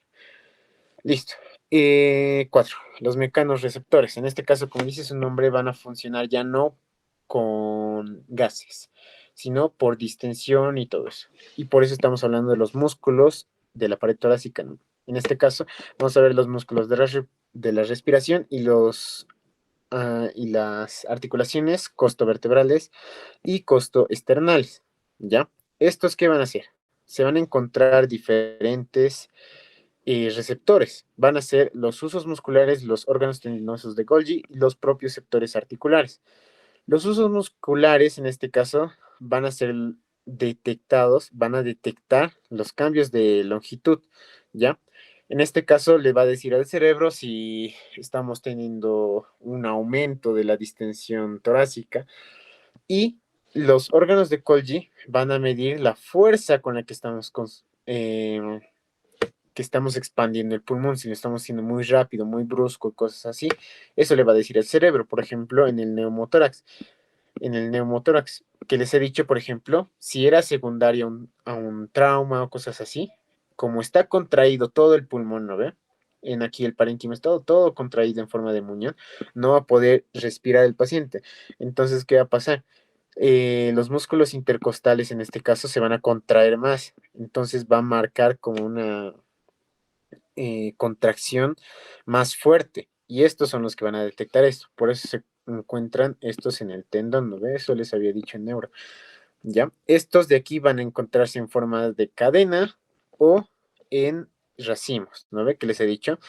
Simplemente estos se encuentran en el tendón, dentro del tendón. Aquí le tenía la foto, ahora sí les mostraré. Aquí están, ¿ya? Ahora sí, aquí están. Estos de aquí son en forma de ovillo o estos son en forma de cadena. Estos se encuentran en el tendón. ¿Qué van a detectar? Estos van a ser los de la longitud y estos de la forma, ¿cómo se diría? De la compresión del mismo músculo. Estos directamente detectan esa fuerza con la que se está contrayendo el músculo, ¿ya? Para eso van a ser. Los propioceptores articulares, la amplexación pulmonar, la dinámica pulmonar, por eso se encuentran en las articulaciones. Eso creo que no es muy complejo, ¿verdad? Ya. Y los otros receptores que van a ser los de la vía aérea superior y generan el reflejo del buceo. Por ejemplo, para los que se hacen su skincare, que les he dicho, ¿no? Cuando se meten su cara en agua fría con hielos y todo eso, ¿no? Directamente la vía respiratoria superior va a detener la respiración, ¿no ve? O no van a respirar agua, ¿no? No creo que sean así. Ya, por eso se encuentran en la laringe, faringe, nariz, todo eso. Estos básicamente son para el reflejo, los cambios respiratorios, por ejemplo, en el ejercicio y en la deglución. Cuando comen algo no están respirando, ¿ya? Y los varoreceptores articulares, que estos simplemente van a regular el flujo sanguíneo que vamos a encontrar en los vasos y obviamente si disminuye o aumenta la frecuencia respiratoria va a alterar también la frecuencia cardíaca, aumenta la velocidad del flujo sanguíneo y todo eso, ¿ya? Los receptores de dolor y la temperatura, ¿ya? Los nociceptores o termorreceptores, ¿para qué? Los nociceptores para el dolor, estos van a funcionar en el sistema nervioso simpático, que es de la lucha y huida. Obviamente, aunque nosotros sintamos dolor, que nos está doliendo, no sé, nos está doliendo la garganta o cualquier cosa, no va a afectar en nada porque estamos en el proceso de lucha y huida para supervivencia. Y esto le va a decir al cerebro que aumente la cantidad de catecolaminas y todo eso, ¿ya? Los termorreceptores más que todo para la evaporación, ¿ya? Y poco más. Esto más, ¿ya? Y después de eso les doy su descansito para entrar a lo del examen, ¿ya? Sistema de regulación central de la respuesta o de la respiración en este caso. Vamos a ver estos de aquí, estos centros de aquí. Ahora sí vamos a ver de dónde venían estos receptores. Todos estos receptores hemos visto, lo van a mandar aquí para poder ser regulados y generar la función que necesitamos, ¿ya? Los controles del tronco cerebral, en este caso, lo vamos a encontrar en el sistema nervioso central, que es el voluntario. Es el único, que se los he puesto aquí por si acaso, es el único eh,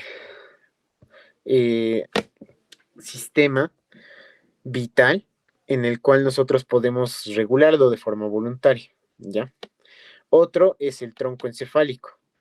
El tronco encefálico regula la ventilación involuntaria, ¿ya? Y ese es del que vamos a hablar ahorita, los centros vulvares y los centros protuberanciales, ¿ya? Los reflejos, perdón, centros vulvares van a ser estos de aquí, ¿ya? Estos de aquí. Estos de aquí. Entonces vamos a verlo en relación al complejo de Prebot-Singer, que son las neuronas marcapaso, ¿ya?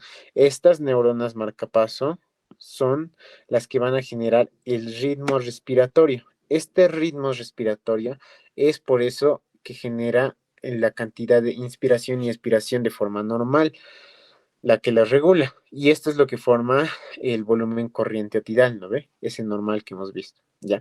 El primero, vamos a ver el grupo respiratorio dorsal. Está con colores por si acaso.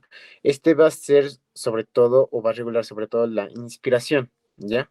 Y este va a estar en relación con estos nervios craneales o parascraneales, con el 5 el 9 y el 10, el trigémino, glosofaringio, el glosofaringio y el vago, ¿ya?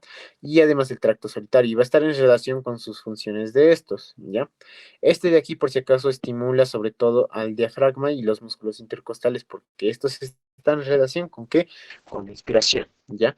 Y este es como el papá o el jefe, digamos, del grupo respiratorio ventral, que es el rojito, ¿ya? Este lo regula, porque en función a este, nosotros vamos a ver si necesitamos los músculos accesorios de la expiración o de la inspiración, si es que necesitamos más oxígeno o menos oxígeno, depende, ¿ya? Eso. Ahora, eh, vamos a ver que en la inspiración y la expiración va a haber diferentes fases. Vamos a regularlo en esta parte de aquí. Ya conocen la fase inspiratoria y la fase expiratoria. Es eso básicamente. Metemos aire y sacamos aire. Esta parte de aquí también es importante. La fase post-inspiratoria, que es la que regula también el PIP, que les he mencionado, ¿no ve? Y de ahí genera este cuadradito que lo ponen en los libros, ¿ya?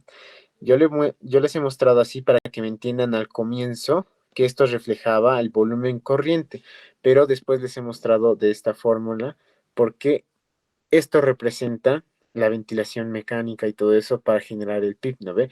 La presión positiva al final del pulso, ¿ya? Que eso es importante, ya les he dicho ya, ¿ya?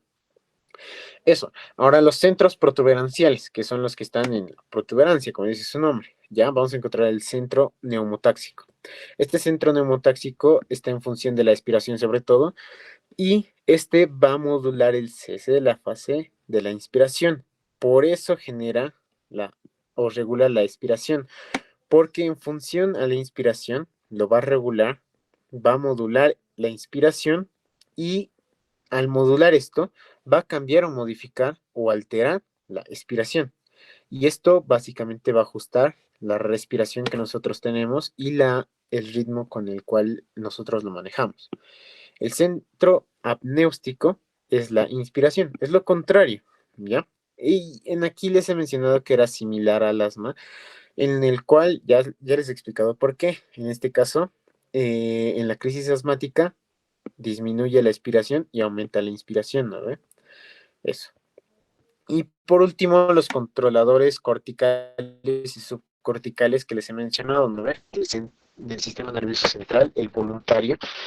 Este, les he dicho que era la única función vital que está regulada por función voluntaria. Y esto va a estar regulado con el habla, la risa, la defecación, el vómito y sobre todo las emociones.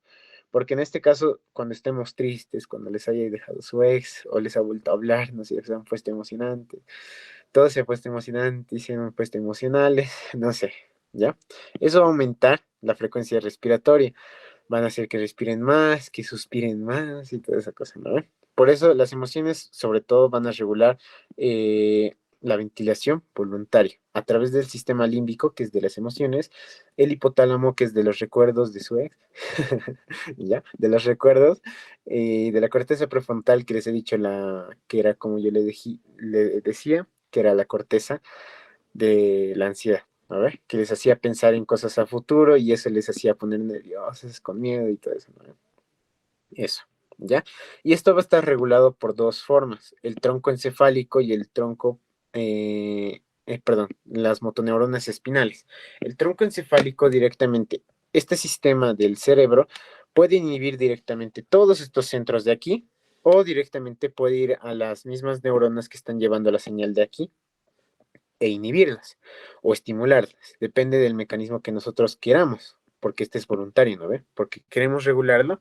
No sé, quiero respirar más rápido y estamos midiéndolo según el centro encefálico o el tronco encefálico o las mismas neuronas, ¿ya?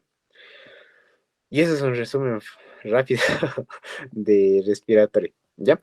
Entonces, para no tardarnos mucho, y sé que están cansaditos, les voy a dar hasta ahí 40, ¿ya? Hasta ahí 40 y vamos a resolver el del año pasado. No va a ser tan tardado, no creo que nos tardemos mucho porque ya está resuelto todo esto. Vamos a resolver las... Sí. Ya, perdón. Ahora sí. Presentaré y les muestro. Dejo de compartir y ya está. Listo. Ahora sí. ¿Por qué no quiere? Ahora sí, ya, rápido. Vamos a hacerlo lo más rápido posible. Van a ver que no está tan complicado. Y después se van a dormir. ¿Ya? El lecho vascular es mayor ¿en dónde? ¿Ya? Esto se van a acordar con que en cardíaco les han debido mencionar eh, esta cosa de aquí, la superficie transversal, y encontrábamos diferentes diferentes medidas, ¿no ve? En la aorta, en las pequeñas arterias, en las arteriolas, en los capilares, en las vénulas, en las pequeñas venas, en las cavas, ¿no ve? En las más grandes, ¿ya? Y la superficie transversal de cada uno cambiaba.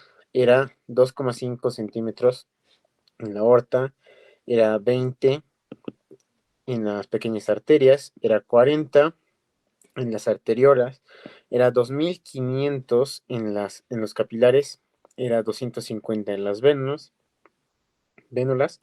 en pequeñas venas era 80 y 8 en las cavas, ¿ya?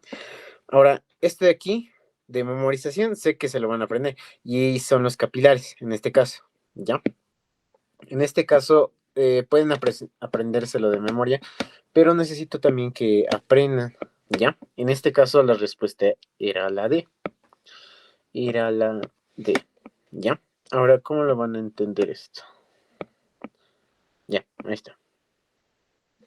Ya, era la D. En este caso, ¿por qué es la D? En este caso, la superficie transversal lo que nos está mostrando es cuánto espacio más o menos va a ocupar estas arterias o arteriolas o todo lo que estamos viendo en aquí como superficie de transporte de sangre, ¿ya? En este caso, por ejemplo, la aorta va a representar 2,5 centímetros cuadrados, ¿ya? Es un vaso grande y va a llevar mucha sangre. Pero si unimos todos los capilares, vamos a ver que los capilares van a ser bien chiquititos, ¿no ve? Y van a tener muchas bifurcaciones y todo eso, ¿no ve?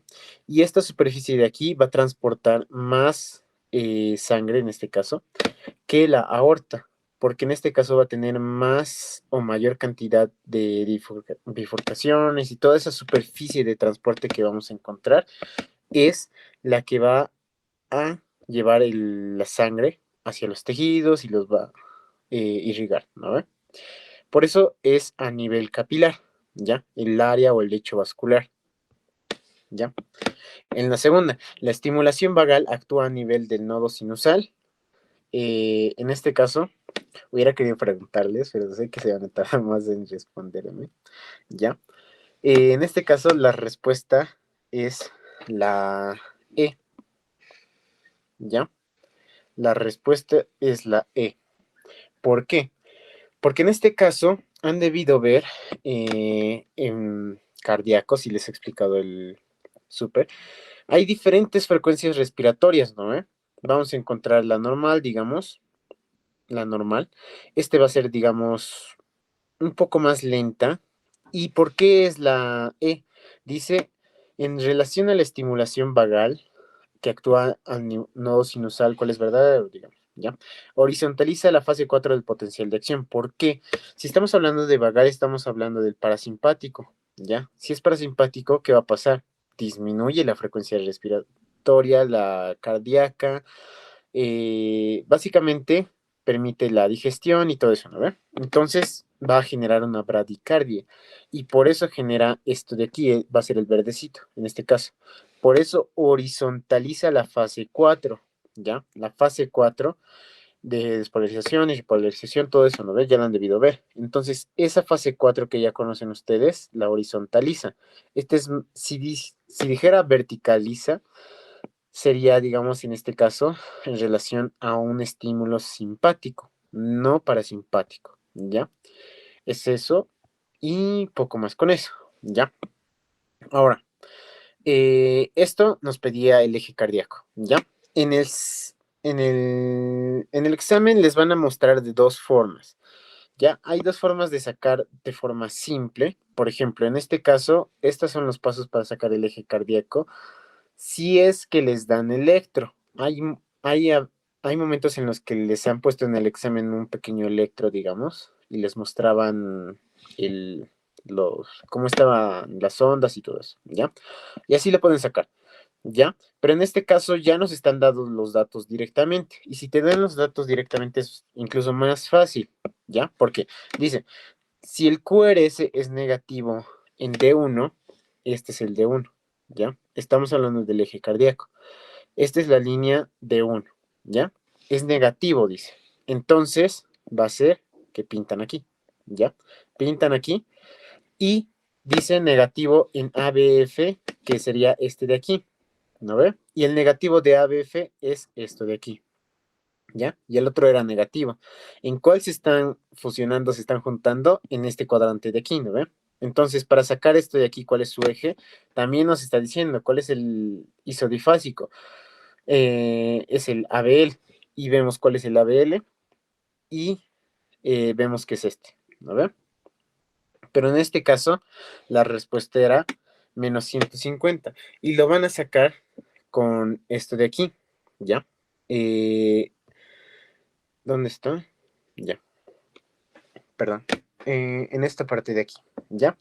El ABF, en este caso, perdón, el ABL, sí, en esta casa, perdón, se me está cortando, ya. En esta parte de aquí van a ser representados por esta línea de aquí. Esta va a ser la respuesta. Ahora sí que no me están comprendiendo mucho en esta parte, pero les voy a decir por qué. En esta parte de aquí, estamos viendo que ¿está mal distribuido esto? ¿O no? Creo que lo ha copiado mal. Ajá. Espera, creo que lo he copiado mal. Ya. Sí, era este de aquí. Era AB, perdón, esta parte de aquí. Era ABR, ¿ya? Con razón, pensé que estaba al revés, ¿ya? Cuidado con eso, era ABR, ¿ya? En este caso, el ABR en este caso nos está diciendo el ioso difásico. Y para poder sacar el eje cardíaco, en este caso vamos a ver que es el, ¿dónde está esto? Es el perpendicular. En aquí se los he puesto, ¿no ve? Primero ven cuál es el isodifásico, luego de eso identifican el perpendicular y en aquí está su forma del súper para acordarse, digamos, cuál es su perpendicular.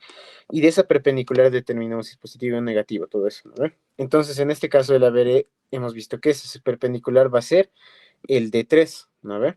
Este D3 de aquí, lo que nos va a indicar es el eje cardíaco. Entonces, como hemos visto que los cuadrantes estaban pintados en esta forma, este va a ser el eje cardíaco. Y la respuesta de este era menos, eh, menos 120, ¿ya? Es menos, en este caso, porque en este caso lo consideraban el ABF como negativo, y según los doctores, así lo cambian, ¿ya? Eso era según el doctor Monge y todo eso. No sé si les habrán cambiado ustedes, ¿ya? Para el ABF representaba esto lo positivo, ¿no ve? Y esta parte lo negativo. Y por eso le decía negativo. Y por eso en esta pregunta teníamos muchas dudas cuando hemos respondido, porque decía menos, ¿ya? Pero esta era la respuesta en este caso, ¿ya? Ahora sí, el siguiente. En aquí estaba lo que les había dicho en la clase de ayer, por ejemplo, ¿ya? Así les metían las fórmulas, por ejemplo, la ley de Laplace. Dice básicamente cuál es su concepto. Y el concepto de este, para no tardar mucho, es la C. Dice que a mayor presión intracavitaria, mayor diámetro intracavitario y mayor tensión de la pared. Para que se acuerde, la ley de Laplace era la presión es igual a 2 por la tensión dividido entre el radio, ¿no ve? Entonces, en este caso, ¿qué nos está mostrando? Nos dice que a mayor presión intracavitaria, mayor diámetro o radio, ya, y mayor tensión de la pared, ¿no ve? Entonces, estos dos eran lo que representaban más a la ley de Laplace, que nos representaba que mientras más chiquito es o mientras más grande es, va a disminuir o aumentar la presión. Ya les he dicho hoy día también, ¿no ve? Y eso era, teníamos que buscar las otras, estas de aquí, por si acaso, eh, estos conceptos de aquí, a mayor longitud de la fibra cardíaca, mayor energía de contracción. En este caso, estamos viendo la ley de Frank, la ley de Frank Starling, Starling, el cual nos dice que a mayor longitud de la fibra, mayor energía de contracción. Esto estaba en las TEOs de mi año, no sé si les han dicho, no creo que les pregunten, pero en ahí se los pongo por si acaso. Este D1, D2 y D3 en este caso, representa a la ley de Kirchhoff, y esto directamente nos dice, a mayor de las diferencias de potencial del circuito es igual a cero, ¿ya? Pero no les van a preguntar. Esto habla más que todo de las leyes de la contracción, y del circuito circulatorio. Perdón, así lo mencionaba, decía circuito circulatorio, pero no creo que les pregunte. Ya creo que lo han puesto de más, por si acaso, pero les voy a decir, ley de Kirchhoff, ¿ya? El que dice la suma de las diferencias, la suma de las diferencias del potencial del circuito es igual a cero, era igual a la ley de Kirchhoff, ¿ya? Estas dos son las mismas que mencionaba. Y por último, el consumo de oxígeno sobre la diferencia arteriovenosa de consumo de oxígeno. Sí, es eso. Este directamente es el que les había mencionado hace rato, que era el principio de Fick. Principio de Fick, ¿no? Este principio de Fick, como les había dicho, que relacionan como gasto cardíaco es igual a consumo de, en este caso, de oxígeno, perdón, dividido entre la diferencia arteriovenosa de oxígeno, ¿no ve? Y esto multiplicado por 10, ¿no ve? Y es el mismo concepto que nos daba, ¿ya? Pero en este caso tenían que acordarse la de Laplace, no era tan complicado, ¿ya? En la 5,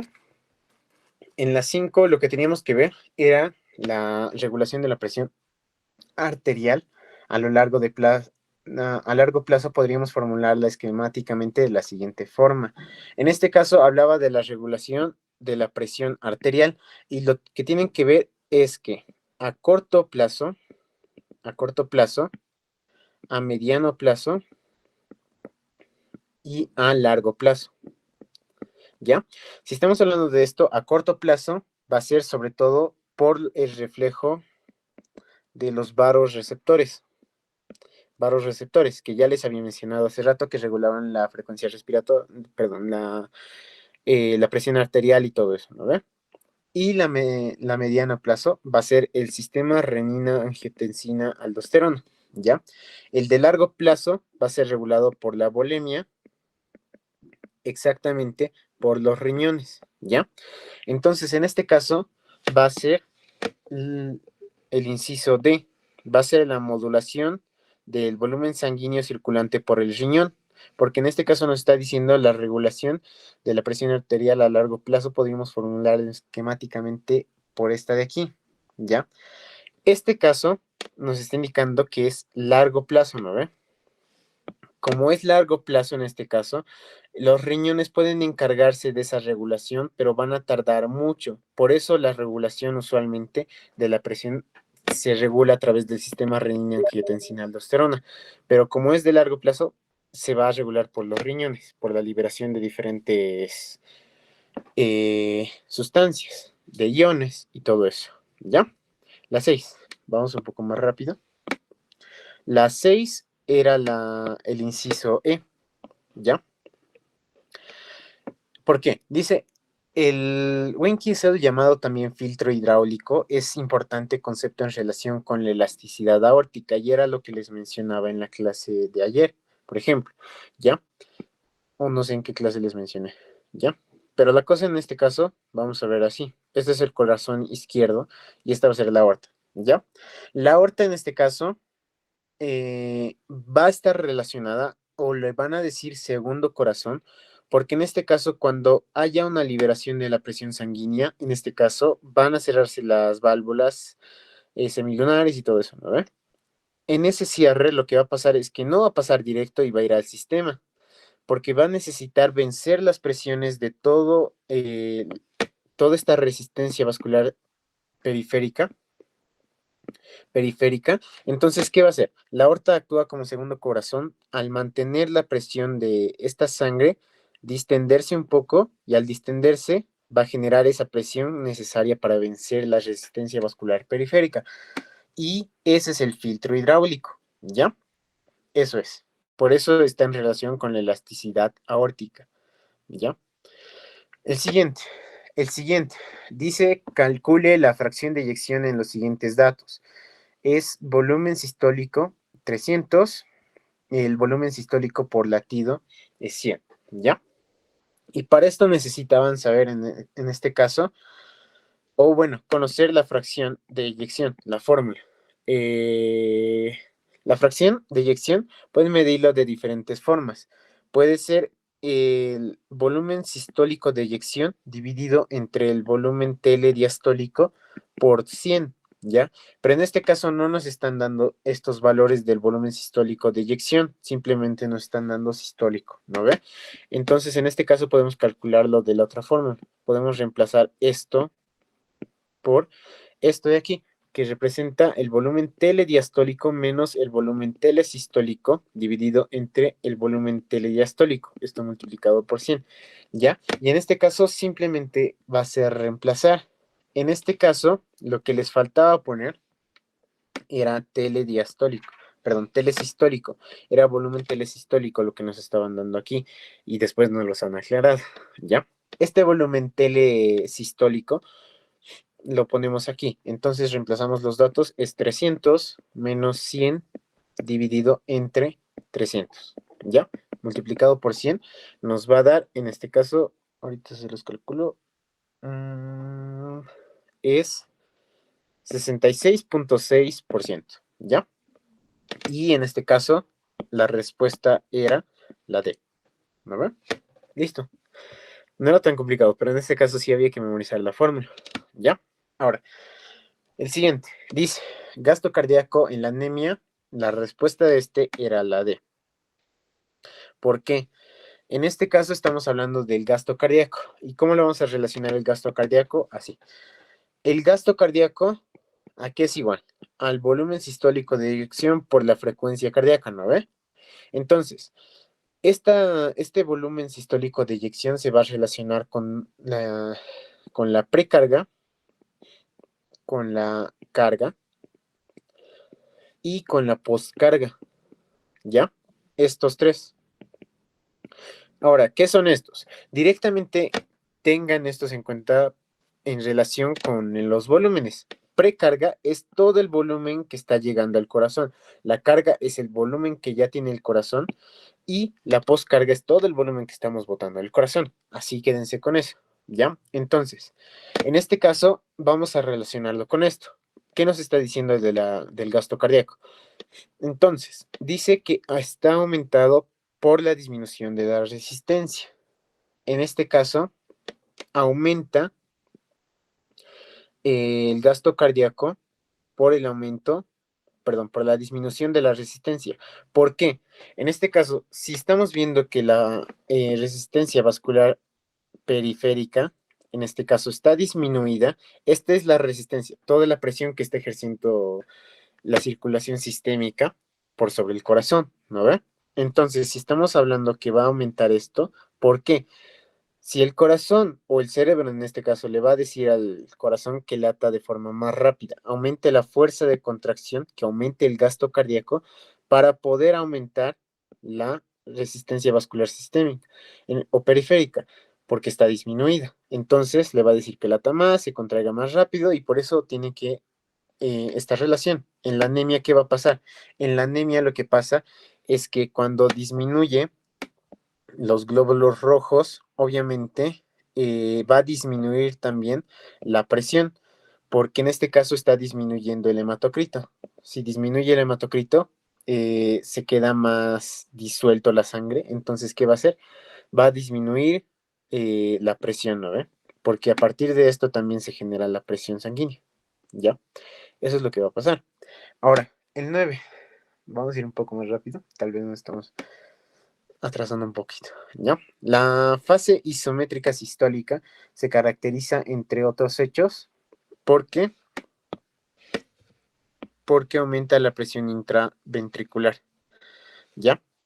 En este caso, para eso teníamos que ver cardio, ¿ya? No les voy a explicar mucho a detalle, pero aquí estamos, ¿ya? Estamos en el ciclo de contracción y relajación cardíaca, ¿ya? Estamos en esta fase. Dice la contracción isovolumétrica. En el examen decía fase isométrica sistólica. Es lo mismo, si dice sistólica es contracción, ¿ya?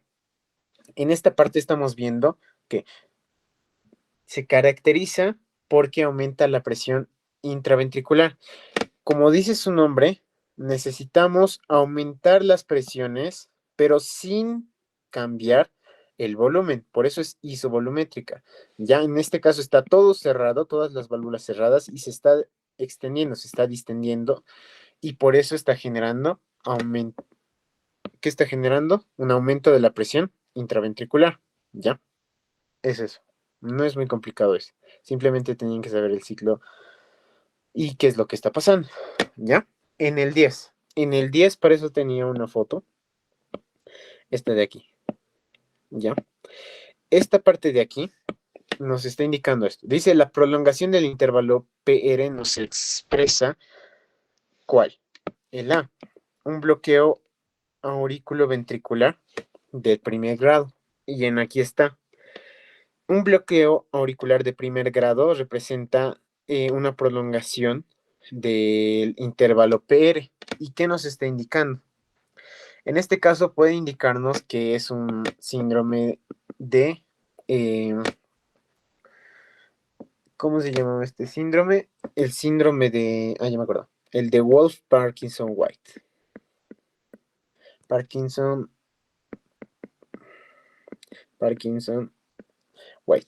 ¿Ya? Este síndrome de Wolff-Parkinson-White nos expresa que puede llegar a generar una prolongación del intervalo PR, ¿ya? ¿Qué es esto? Es un aumento en relación a esto. Este de aquí, este síndrome, va a reflejar la diferencia de eso. ¿A qué me estoy refiriendo? Esto va a ser el electrocardiograma normal, ¿no? Perdón, esto faltaba. Ya, ahora sí. Voy a hacerlo rapidito. Ya. Esto es lo normal, ¿no ve? En el síndrome de Wolff-Parkinson-White, en este caso, va a disminuir esto, ¿ya? Disminuye esto. Pero nosotros, ¿qué estamos preguntándonos? ¿Qué es lo que prolonga? ¿Ya? Y este bloqueo auriculoventricular va a estar en relación al intervalo PR, que tiene que disminuir, o en este caso tiene que aumentar por más de 0,12 a 0,20 milímetros, ¿ya? Entonces, ¿esto qué nos va a indicar? Un bloqueo, porque sabemos que en este caso, este bloqueo va a estar en relación con la despolarización de las aurículas y la despolarización del ventrículo, ¿no ve? Que esto representa la onda QRS y esto la onda P, ¿no ve? Obviamente, si nos dice que hay prolongación, en este caso, es porque algo está bloqueando esto y va a necesitar más tiempo para llegar hasta el ventrículo y llegar a su despolarización. Entonces va a aumentar más. Y si aumenta más, en este caso, se ve así. ¿Ven? ¿Ven que aquí está aumentado? Aumenta, ¿no ve? Porque lo normal no es así, ¿ya? Y por eso en aquí está. Se considera uno de primer grado, ¿ya? Ahorita vamos a ver los demás, ¿ya? En este caso, en el 11, dice la presencia del fascículo de Kent, verdadero atajo de la conducción auriculoventricular. En el otro hemos visto un bloqueo. Entonces, en este estamos viendo algo que está facilitando el fascículo de Kent. Entonces, ¿qué va a pasar en aquí? Va a haber un acortamiento, porque hay un camino más corto, ¿no ve? En este caso, y por eso se va a ver más corto. Y en aquí sí es donde podemos decir que podría generar un síndrome que es el de Wolff-Parkinson-White, que les he dicho que este era disminución del intervalo PR, ¿no ve? Entonces, en este la respuesta va a ser, se expresa por un PR corto, ¿ya? ¿Cómo se va a ver en este caso? Se va a ver así, se va a ver una onda P y directamente va a empezar ya la despolarización de todo esto y va a generar una onda T normal. Aumenta y directo comienza la onda P, QRS. ¿Ven? Está muy corto. ¿Por qué? Porque este fascículo de Kent directamente es como un atajo que vamos a encontrar en la conducción auriculoventricular. Va a mandar las señales de contracción ventricular lo antes de lo debido. ¿Ya? Ahora en esta parte de aquí, el 12. Una presión arterial de 175,4, 104 corresponde a, en este caso, a la C. Hipertensión arterial de grado 2. Y aquí se les voy a poner una foto. Perdón, no se nota mucho. Ya, perdón. Ya, esto era lo de miteo, por eso también no se nota mucho. Ya, esto en aquí está, simplemente se tenían que memorizar la clasificación de la hipertensión arterial y nos indicaba que era uno de esta talla. Era de 60, 160 a 179 y en este lado era de 100 a 109, ¿no ve? ¿Y qué nos estaba indicando en aquí? ¿No ve? Está en el intervalo. ¿Y qué nos está diciendo? Que es de grado 2. Esto sí era más memorización y eso nomás era de la 12. ¿Ya? En el 13, ¿qué vamos a ver? Los vasos receptores sinusales carotidios dejan de ser estimulados totalmente en rangos de la presión arterial D. Este era la menor presión, era la D. Porque en este caso, lo que hacen los receptores es detectar, por ejemplo, digamos un vaso sanguíneo. Estos receptores en aquí van a detectar la presión arterial, ¿no ven? Y si aumenta, eso es lo que van a detectar. Eso los va a comprimir y van a detectar esa presión, ¿ya? Entonces, mientras menos presión haya, estos van a dejar de ser estimulados. Por eso la que tenía menos presión era la respuesta correcta, porque mientras menos presión tiene, van a ser menos estimulados. Esta era más lógica, ¿no? No era tanto de memorización. El 14. En este caso estamos viendo el control nervioso de la presión arterial se activa en rangos de tiempo que oscilan entre 5 a 10 segundos, ¿ya? El control nervioso de la presión arterial en este caso va a tener un rango muy corto porque va a estar regulado por el sistema nervioso central y va a regular esta presión lo más rápido posible. ¿Por qué? Porque en el sistema lo que vamos a encontrar es que mientras más tarde en regularse alguna alteración,